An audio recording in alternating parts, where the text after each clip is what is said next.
నమస్కారం. నా పేరు జగతా శ్రీనివాసు. కాంగ్రెస్ పార్టీ తరఫున రాష్ట్ర జనరల్ సెక్రటరీగా పనిచేస్తూ ఉన్నాను. పాయకరావుపేటలో మాకు తీవ్ర ఇబ్బందులు ఉన్నాయి.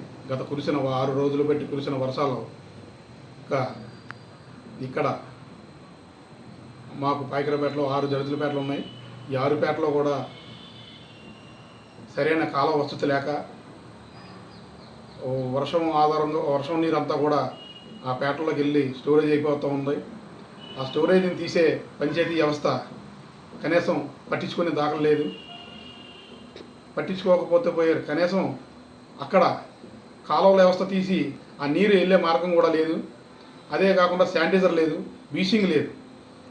అక్కడున్న ప్రజలు ఎవరైతే ఉన్నారో ఆ ప్రజలకి చాలా ఇబ్బంది కలుగుతూ ఉంది. జ్వరాలు వస్తూ ఉన్నాయి. వాళ్ళ అధికారులు మేము ఒకటే డిమాండ్ చేస్తూ ఉన్నాం. వాళ్ళని ఆదుకోమని, ఆర్థికంగా ఆదుకోమని, వాళ్ళని మేము శానిటైజర్ చేయమని చెప్పేసి డిమాండ్ చేస్తూ ఉన్నాం. అదే కాకుండా నిన్న తాండవ నీరు వదలడం జరిగింది. ఆ తాండవ నీరు వదలడం వల్ల మరింత ముప్పు జరుగుతూ ఉంది. ఈవేళ ఆ ముప్పుని ఎందుకు జరుగుతుంది అంటే గత కొన్ని సంవత్సరాలుగా రిటర్నింగ్ వాళ్ళు అనేది కట్టమని చెప్పేసి డిమాండ్ చేస్తూ ఉన్నాం ప్రతి గవర్నమెంట్ని. ఈ రోజుకి దాన్ని పట్టించుకునే దాఖలు లేదు. ఆ పట్టించుకోకపోవడం వల్ల ఈవేళ తాండవ నీరు వదలడం వల్ల ఆ నీరు వచ్చి మళ్ళీ ఈ పేటల మీద ఇబ్బంది పెడతా ఉంది.